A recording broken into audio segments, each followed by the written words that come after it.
ഹരേ രാമ രാമ രാമ ഹരേ ഹരേ. ഹരേ കൃഷ്ണ കൃഷ്ണ കൃഷ്ണ ഹരേ ഹരേ.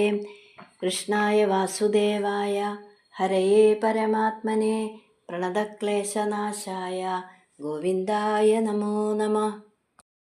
എല്ലാ സജ്ജനങ്ങൾക്കും നമസ്കാരം. ഇന്ന് 54-ാമത്തെ ദശകം നോക്കാം. കാളിയൻ്റെ കാളിന്തി പ്രാപ്തിയും ഗോകുലങ്ങളുടെ വിഷബാധ മുക്തിയും. ഒന്നാമത്തെ ശ്ലോകം. ത്വത്സേവോത്കസൗഭരിർനാമ പൂർവം കാളിന്ദ്യന്തർദ്വാദശാബ്ദം തപസ്യൻ മീനവ്രാതേ സ്നേഹവാൻ ഭോഗലോലേ താക്ഷ്യം സാക്ഷാദൈക്ഷദാഗ്രേ കഥാചിത്. പദമുറിച്ച് പറയാം. ത്വത്സേവോത്കഃ ത്വത്സേവ ഉത്കഃ സൗഭരിഃ നാമ പൂർവം കാളിന്ദ്യന്തഃ ദ്വാദശ അബ്ദം തപസ്യൻ മീനവ്രാതേ സ്നേഹവാൻ ഭോഗലോലേ താക്ഷ്യം സാക്ഷാത് ഐക്ഷത അഗ്രേ കഥാചിത്. പൂർവം സൗഭരിഹി നാമ, പണ്ട് സൗഭരി എന്നു പേരുള്ള മഹർഷി ത്വസേവോത്കഃ അങ്ങയെ സേവിക്കുന്നതിൽ തൽപരനായിട്ട്, ഭഗവത് സേവയിൽ തൽപരനായിട്ട്, കാളിന്ത്യന്തഃ കാളിന്തിയുടെ ഉള്ളിലെ, കാളിന്തി ജലത്തിനുള്ളിലെ ദ്വാദശ അബ്ദം തപസ്യൻ 12 കൊല്ലം തപസ് ചെയ്തിട്ട് ഭോഗലോലെ മീനവ്രാതേ സ്നേഹവാൻ, അക്കാലത്ത് വിഷയസുഖം അനുഭവിച്ച് രസിച്ചു കഴിയുന്ന മീനവ്രാതെ മത്സ്യങ്ങളോട് സ്നേഹവാൻ, വിശേഷിച്ച് സ്നേഹമുള്ളവനായി തീർന്നു. കഥാചിത് അങ്ങനെ ഇരിക്കുമ്പോൾ ഒരിക്കൽ അഗ്രേ കൺമുൻപിൽ താക്ഷ്യം സാക്ഷാത് ഐക്ഷത ഗരുഡൻ സഞ്ചരിക്കുന്നത് നേരിട്ട് കാണാനിടയായി. ഇവിടെ കാളിയൻ്റെ കഥ പറയുന്നതിന് മുമ്പ് കാളിന്തിയിൽ ഗരുഡൻ പ്രവേശിക്കാത്തതിൻ്റെ കാരണമായ സൗഭരിയുടെ കഥ ആദ്യം പറയുകയാണ് മേൽപ്പത്തൂര്. അപ്പോൾ പണ്ട് സൗഭരി എന്ന മഹർഷി ഭഗവത് സേവ ചെയ്യാനായിട്ട് കാളിന്തി നദിയിൽ 12 വർഷം തപസ് ചെയ്തു. ആ സമയത്ത് ആ ജലത്തിനുള്ളിൽ വിഷയസുഖം യഥേഷ്ടം അനുഭവിച്ചു കൊണ്ടിരുന്ന കുറച്ച് മത്സ്യങ്ങളോട് വളരെയധികം പ്രിയം തോന്നി മഹർഷിക്ക്. അങ്ങനെ ഇരിക്കുമ്പോൾ ഒരു ദിവസം അവിടെ ഗരുഡൻ സഞ്ചരിക്കുന്നത് മഹർഷി സാക്ഷാത്തായിട്ട് കണ്ടു, നേരിട്ട് കണ്ടു. ത്വദ്വാഹം തം സക്ഷുധം തൃക്ഷസൂനും മീനം കഞ്ചിത് ജക്ഷദം ലക്ഷയൻ സ തപ്തശ്ചിത്തേ ശപ്തവാനത്ര ചേത്വം ജന്തൂൻ ഭോക്താ ജീവിതം ചാഭിമോക്ത. പദമുറിച്ച് പറയാം. ത്വദ്വാഹം തം സക്ഷുധം തൃക്ഷസൂനും മീനം കഞ്ചിത് ജക്ഷദം ലക്ഷയൻ സഹ തപ്തഃ ചിത്തേ ശപ്തവാൻ അത്ര ചേത് ത്വം ജന്തൂൻ ഭോക്ത ജീവിതം ച അഭിമോക്ത. ത്വദ്വാഹം തം തൃക്ഷസൂനും, നിന്തിരുവടിയുടെ വാഹനമായ ആ ഗരുഡൻ, സക്ഷുധം വിശന്നിട്ട്, കഞ്ചിത് മീനം ഒരു മത്സ്യത്തെ, ജക്ഷദം ലക്ഷയൻ കൊത്തി തിന്നുന്നത് ലക്ഷയൻ കണ്ടിട്ട്, സഹ ആ സൗഭരി, ചിത്തേ തപ്തഃ ഉള്ളുകൊണ്ട് ദുഃഖിക്കുന്നവനായിട്ട്, ത്വം അത്ര ജന്തൂൻ ഭോക്ത ചേത് ജീവിതം ച അഭിമോക്ത, നീ ഇവിടെ ഇനി ജന്തുക്കളെ പിടിച്ച് തിന്നുകയാണെങ്കിൽ, ഭോക്താ ചെയ്ത് ജന്തുക്കളെ പിടിച്ച് ഭക്ഷിക്കുകയാണെങ്കിൽ, ജീവിതം ച അഭിമോക്ത നിന്റെ ജീവനും പോകും. ഇതി ശപ്തവാൻ എന്ന് ശപിച്ചു. അപ്പോൾ ഇനി ഇവിടെ നിന്ന് ഏതെങ്കിലും ജന്തുക്കളെ നീ പിടിച്ച് തിന്നുകയാണെങ്കിൽ അതോടുകൂടി നിന്റെ ജീവനും ഇല്ലാതാവും എന്ന് ആ മഹർഷി ശപിച്ചു.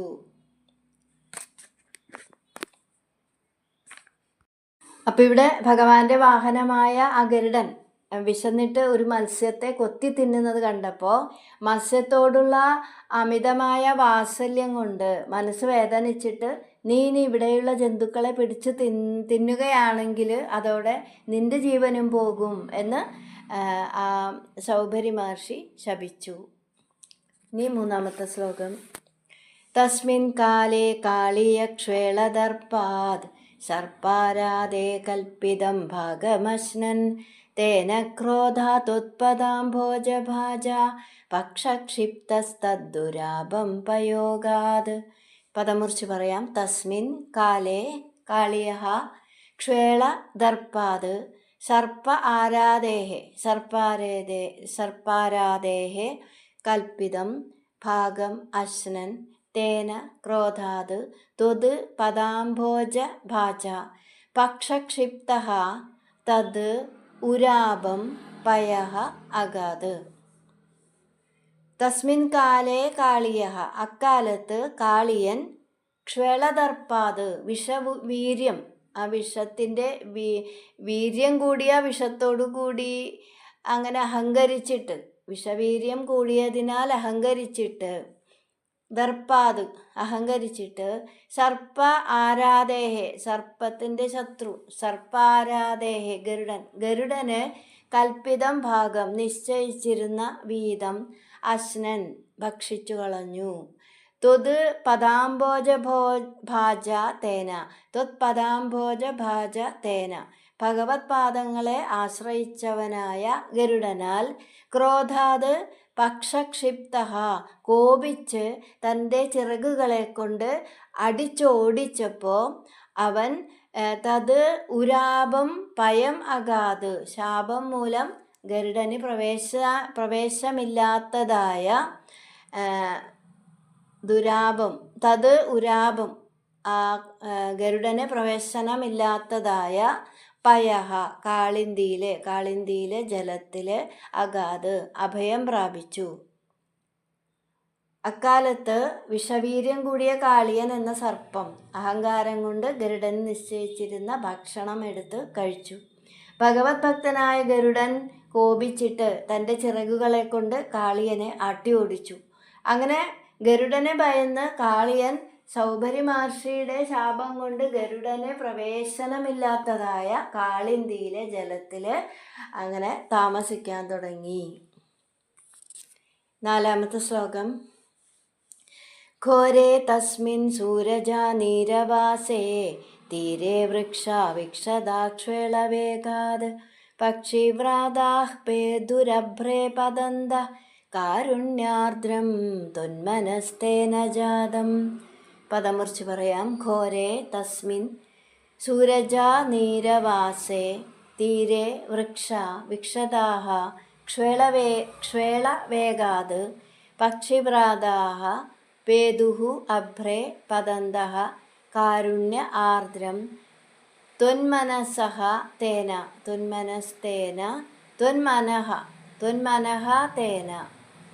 കാരുണ്യ ആർദ്രം ത്വന്മനഃ തേന ജാതം.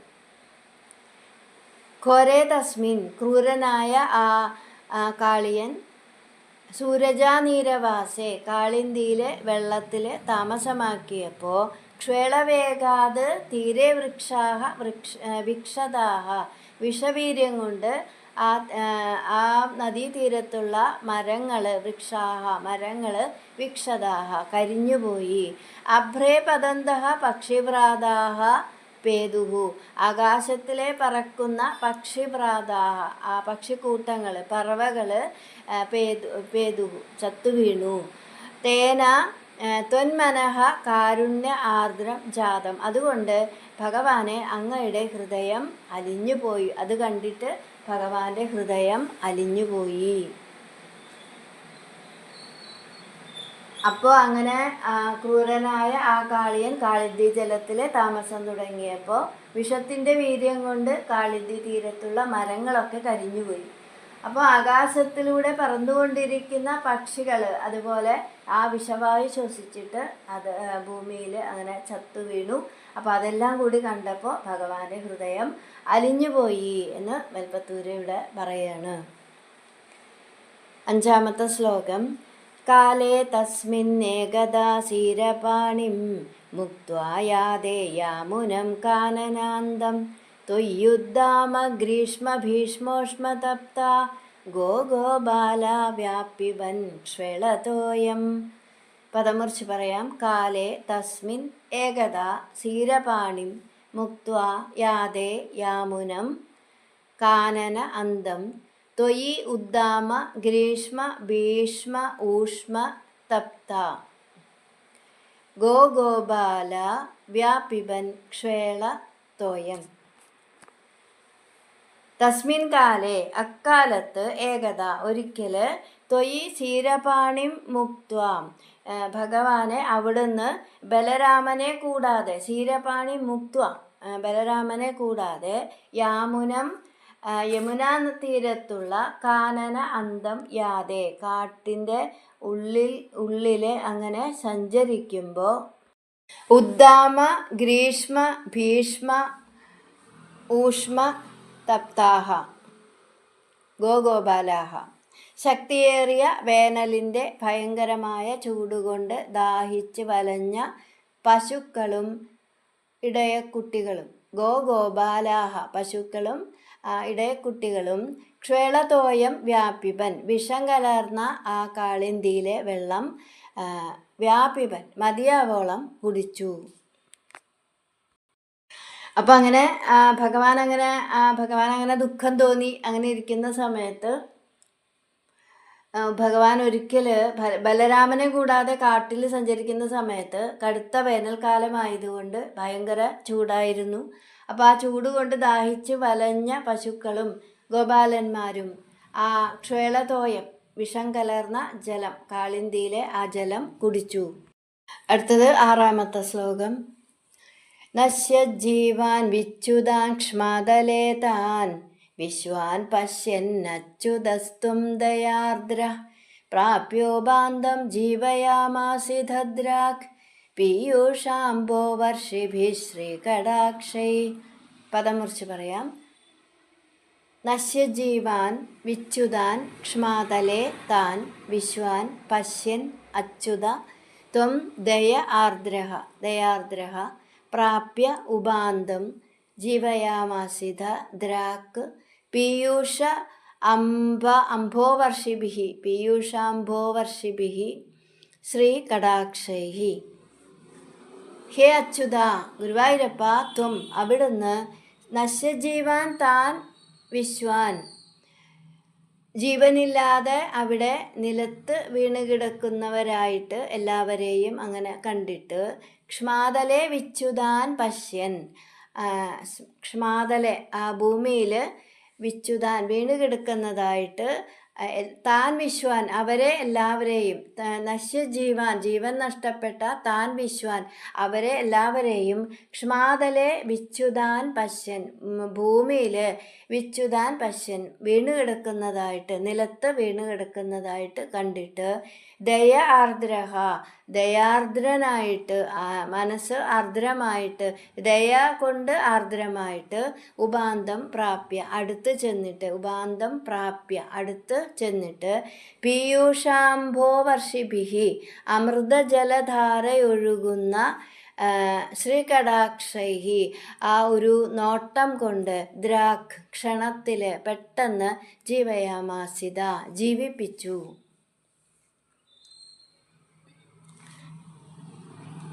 വിഷം കലർന്ന ആ ജലം കുടിച്ചിട്ട് കുട്ടികളും പശുക്കളും ജീവനില്ലാതെ നിലത്ത് വീണു. അപ്പം അത് കണ്ട ഭഗവാൻ കാരുണ്യം കൊണ്ട് ആർദ്രനായിട്ട് അമൃത് വർഷിച്ചു കൊണ്ടിരിക്കുന്ന ശ്രീ കടാക്ഷങ്ങളെ കൊണ്ട് അവരെ ഒന്ന് നോക്കി. അങ്ങനെ പെട്ടെന്ന് അവരെ ജീവിപ്പിച്ചു എന്ന് പറയാണ്.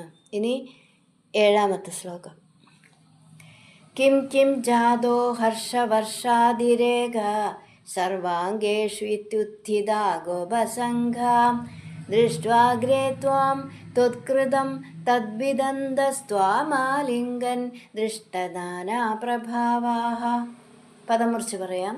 കിം കിം ജാതഃ ഹർഷ വർഷ അതിരേകഃ സർവ അംഗേഷു ഉത്ഥിത ഗോപസംഘാഃ ദൃഷ്ട്വാ അഗ്രേ ത്വാം ത്വത് കൃതം തത് വിദന്തഃ ത്വാം ആലിംഗൻ ദൃഷ്ട നാനാ പ്രഭാവാഃ.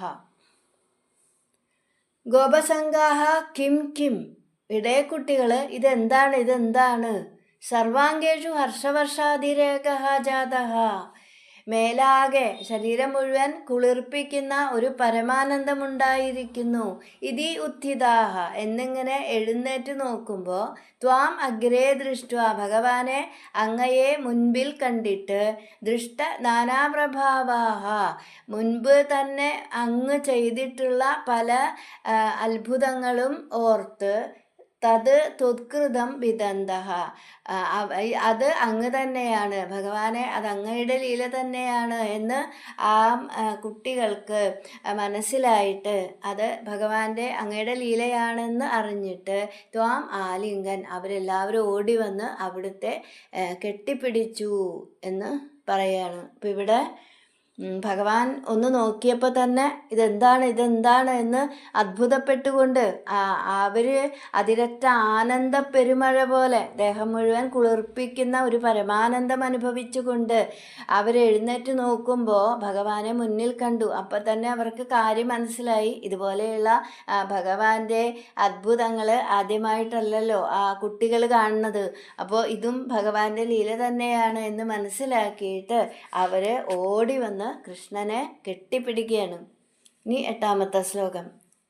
ഗാവശ്ചൈവം ലബ്ധജീവാക്ഷണേന സ്പീദാനന്ദാസ്ത്വാം ച ദൃഷ്ട്വാ പുരസ്താദ് ദ്രാഗാവവൃ സർവദോ ഹർഷബാഷ്പം വ്യാമുഞ്ചന്ത്യോ മന്ദമുദ്യന്നിനാദാഃ.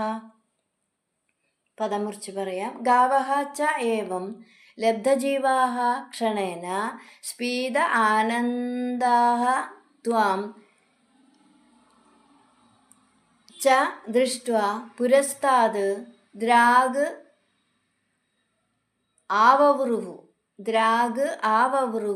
സർവതഃ ഹർഷബാഷ്പം വ്യാമുഞ്ചന്ത്യഃ മന്ദം ഉദ്യൻ നിനാദാഃ. ഏവം ഇപ്രകാരം ഗാവഃ ച പശുക്കളും ക്ഷണേന പെട്ടെന്ന് തന്നെ ലബ്ധജീവാഃ സ്പീത ആനന്ദാഃ ച ക്ഷണത്തിൽ ജീവൻ കിട്ടിയവരും അതുപോലെ വർദ്ധിച്ച ആനന്ദത്തോടു കൂടിയവരുമായിട്ട് ത്വാം പുരസ്താദ് ദൃഷ്ട, അവർ ആ ജീവൻ തിരിച്ചു കിട്ടിയവരും വർദ്ധിച്ച ആനന്ദത്തോടു കൂടിയവരുമായ അവര് ത്വാം പുരസ്താദ് ദൃഷ്ട, അങ്ങയെ മുന്നിൽ കണ്ടിട്ട് ഹർഷബാഷ്പം വ്യാമുഞ്ചന്ത്യ, സന്തോഷബാഷ്പം ഒഴുക്കിക്കൊണ്ട്, ഹർഷം ബാഷ്പം എന്ന് വെച്ചാൽ സന്തോഷം കൊണ്ടുള്ള ആ ബാഷ്പം, വ്യാമുഞ്ചന്ത്യ ഒഴുക്കിക്കൊണ്ട്, മന്ദം ഉദ്യൻ നിനാദാഹ പതുക്കെ, മന്ദം പതുക്കെ, ഉദ്യൻ നിനാദാഹ ഒച്ചയിട്ടുകൊണ്ടും, സർവതഃ ആവവൃഹു അത് അവരെല്ലാവരും ചുറ്റും ഓടിക്കൂടി, ഭഗവാന്റെ ചുറ്റും അങ്ങനെ കൂടി നിന്നു എന്ന് പറയാണ്. അപ്പോൾ ഇവിടെ ഗോപന്മാര് കൃഷ്ണനെ കെട്ടിപ്പിടിക്കുന്നത് കണ്ടിട്ട് ജീവൻ തിരിച്ചു കിട്ടിയ പശുക്കളും ഓടി വരികയാണ് കൃഷ്ണന്റെ അടുത്തേക്ക്. സന്തോഷം വാക്കിലൂടെ വ്യക്തമാക്കാൻ കഴിയാത്ത ആ പശുക്കള് ആനന്ദ കണ്ണീരിലൂടെയും അതുപോലെ അവർക്ക് പറ്റാവുന്ന വിധത്തിലെ എന്തൊക്കെയോ ഒച്ചയുണ്ടാക്കിക്കൊണ്ടും അവരങ്ങനെ ഭഗവാന് ചുറ്റും ഓടിക്കൂടി. 9ാമത്തെ ശ്ലോകം. രോമാഞ്ചോയം സർവദോ നഃ ശരീരേ ഭൂയസ്യന്തഃ കാചിദാനന്ദമൂർച്ഛ ആശ്ചര്യോയം ക്ഷേളവേഗോ മുകുന്ദേത്യുക്തോ ഗോപേർനന്ദിതോ വന്ദിതോ ഭൂഹു. പദമുറിച്ച് പറയാം. രോമാഞ്ചഃ അയം സർവതഃ നഃ ശരീരേ ഭൂയസ്യന്തഃ ഭൂയസി അന്തഃ കാചിത് ആനന്ദമൂർച്ഛ ആശ്ചര്യഃ അയം ക്ഷേളവേഗഃ മുകുന്ദ ഇതി ഉക്തഃ ഗോപൈഃ നന്ദിതഃ വന്ദിതഃ അഭൂത്. ഹേ മുകുന്ദ, നഹ ശരീരേ, നഹ പറഞ്ഞ ഞങ്ങളുടെ, ഗുരുവായൂരപ്പ ഞങ്ങളുടെ ശരീരത്തിലെ, ശരീരമാകെ, സർവതഃ നഹ ശരീരേ സർവതഃ ഞങ്ങളുടെ ശരീരം മുഴുവൻ, അയം രോമാഞ്ചഃ മേലാകെ കോരിത്തരിക്കുന്നു, ഞങ്ങളുടെ ശരീരം മുഴുവൻ കോരിത്തരിക്കുന്നു. അന്തഹ ഭൂയസി, അകത്ത് ശരീരത്തിൻ്റെ ഉള്ളിൽ കാചിദാനന്ദമൂർച്ച, എന്തൊരു പരമാനന്ദമാണ്. അയം ക്ഷേളവേഗ ആശ്ചര്യ, ഈ വിഷത്തിൻ്റെ ശക്തി അത്ഭുതം തന്നെയാണ്. ഇത് ഗോപൈഹി ഉക്ത നന്ദിത വന്ദിത അഭൂത് എന്ന് പറഞ്ഞുകൊണ്ട് കൂട്ടുകാരായ ഗോപന്മാരെ അങ്ങയെ അഭിനന്ദിക്കുകയും വന്ദിക്കുകയും വണങ്ങുകയും ചെയ്തു. അപ്പോൾ കുറച്ചു നേരം ഭഗവാനെ അങ്ങനെ കെട്ടിപ്പിടിച്ച് സന്തോഷം കൊണ്ട് അങ്ങനെ കെട്ടിപ്പിടിച്ച് അങ്ങനെ നിന്നിട്ട് കുട്ടികൾ പറയുകയാണ്, കൃഷ്ണ ഞങ്ങൾക്ക് ദേഹം മുഴുവൻ കോരി തരിക്കുകയാണ്, അതുപോലെ തന്നെ ഞങ്ങളുടെ ഉള്ളിൽ എന്തൊരു സന്തോഷമാണ്, ഈ വിഷത്തിന് എന്തൊരു ശക്തിയാണ് എന്ന് പറഞ്ഞുകൊണ്ട് ഗോപന്മാർ ഭഗവാനെ അഭിനന്ദിക്കുകയും വണങ്ങുകയും ചെയ്തു. ഇനി 10ാമത്തെ ശ്ലോകം. ഏവം ഭക്താൻ മുക്തജീവാനഭിത്വം മുക്താപാംഗൈരസ്തരോഗാം സ്തനോഷി താദൃഗ്ഭൂതസ്ഫീതകാരുണ്യഭൂമാ രോഗാത്പായ വായുഗേഹാധിവാസ. പദമുറിച്ച് പറയാം. ഏവം ഭക്താൻ മുക്തജീവാൻ അഭി ത്വം മുക്താപാംഗൈഹി അസ്തരോഗാൻ തനോഷി താദൃക് ഭൂത സ്ഫീത കാരുണ്യ ഭൂമാ രോഗാത് പായ വായുഗേഹാധിവാസ. ഏവം ഭക്താൻ മുക്തജീവാൻ, ഇങ്ങനെ മരിച്ചുപോയിട്ടും ഭക്തജനങ്ങളെ ത്വം മുക്താപാംഗൈഹി, അവിടുന്ന് മനോഹരങ്ങളായ കടാക്ഷങ്ങളെ കൊണ്ട് അസ്തരോഗാൻ തനോഷി, ജീവൻ കൊടുത്ത് മോചിപ്പിക്കുന്നു. താദൃഗ്ഭൂത, അപ്രകാരം ഉണ്ടായ സ്ഫീത കാരുണ്യ ഭൂമ, കാരുണ്യം തികഞ്ഞ അവിടുന്ന്, വർദ്ധിച്ച കാരുണ്യത്തോടുകൂടിയ അവിടുന്ന്, ഹേ വായുഗേഹാധിവാസ ഗുരുവായൂരപ്പ, രോഗാത് പായാഹ, എല്ലാ രോഗങ്ങളിൽ നിന്നും എല്ലാ രോഗങ്ങളും നീക്കി രക്ഷിക്കണേ. ഇപ്പോൾ മേൽപ്പത്തൂർ പറയുകയാണ്, ഇങ്ങനെ മരിച്ചുപോയ ഭക്തജനങ്ങളെ പോലും മനോഹരമായ കടാക്ഷങ്ങളെ കൊണ്ട് ജീവൻ കൊടുത്ത് മരണത്തിൽ നിന്നും മോചിപ്പിക്കുന്ന ഭഗവാനെ, കരുണാസാഗരമായ ഗുരുവായൂരപ്പ, എല്ലാ രോഗങ്ങളും മാറ്റിത്തന്ന് എന്നെ രക്ഷിക്കണേ എന്ന ആ മേൽപ്പത്തൂരിവിടെ പ്രാർത്ഥിക്കുകയാണ്. അങ്ങനെ ആ പ്രാർത്ഥനയോട് കൂടിയിട്ട് 54ാമത്തെ ദശകം ഉപസംഹരിക്കുന്നു. ഹരേ കൃഷ്ണ.